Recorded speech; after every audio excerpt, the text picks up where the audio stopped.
Hi guys, so today in this vlog I kind of wanted to talk a little bit about emotional intelligence and empathy and how these ideas show up in my everyday life.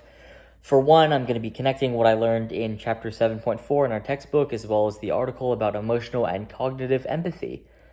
So starting things off, one thing that stood out to me from the textbook is how emotional intelligence is about more than just in controlling our emotions.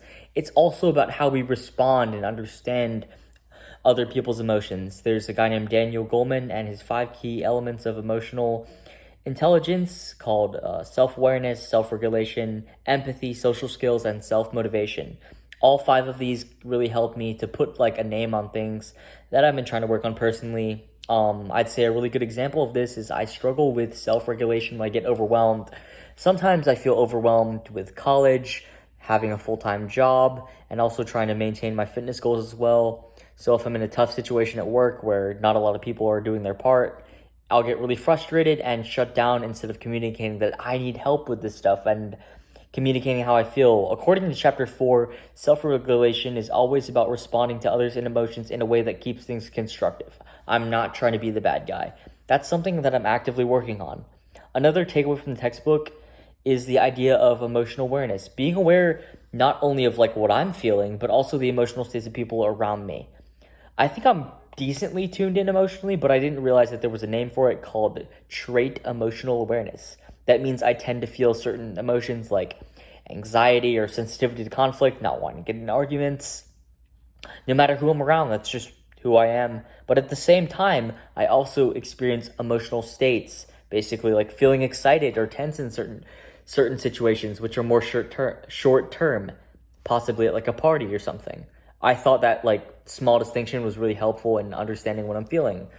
Now, from the article that we read, something that really hit me was the difference between emotional empathy and cognitive empathy. So, emotional empathy is like feeling with someone. So, if a friend's crying or if I watch a really sad movie, I might kind of tear up too without thinking, hence the word empathy. The article talks about how this improves like feeling compassion and even personal distress, which I've definitely experienced as a human. One time I had a friend going through a family emergency, or one time I heard about my friend's family member dying, also a coworker's family member dying, and just hearing about it gave me a lot of like intense need to help, even though that I couldn't really do anything. That's emotional empathy. I also like wanted to cry then as well. Also, there's cognitive empathy, which is more like understanding what someone's feeling without necessarily feeling it yourself. The article specifically calls it empathetic accuracy, and that's kind of more like a learned skill. This whole bit kind of made me realize that sometimes when I don't feel like emotionally overwhelmed, I'm actually using cognitive empathy when I'm trying to understand someone's point of view logically. Mostly this comes into like discussions with politics.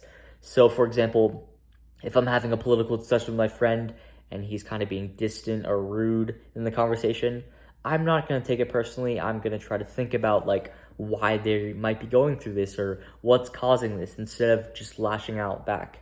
A concept that really fascinated me from the article was simulation theory. It says that we can empathize because our brains kind of like mirror what we see other people experiencing. So that makes a lot of sense to me.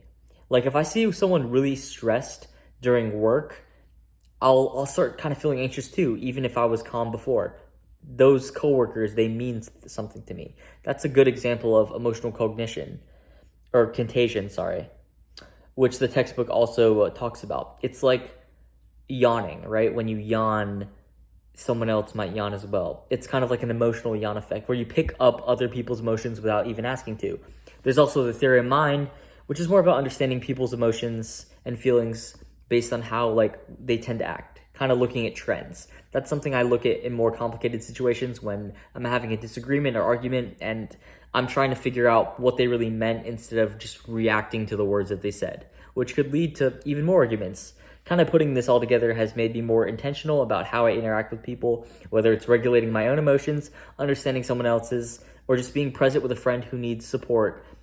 All these concepts that I mentioned from the textbook and the article have helped me grow. It's reminded me that empathy isn't just one thing. It's a whole mix of things, and exploring it has helped me grow as a person. Hey guys, thanks for joining, and I'll see you next time.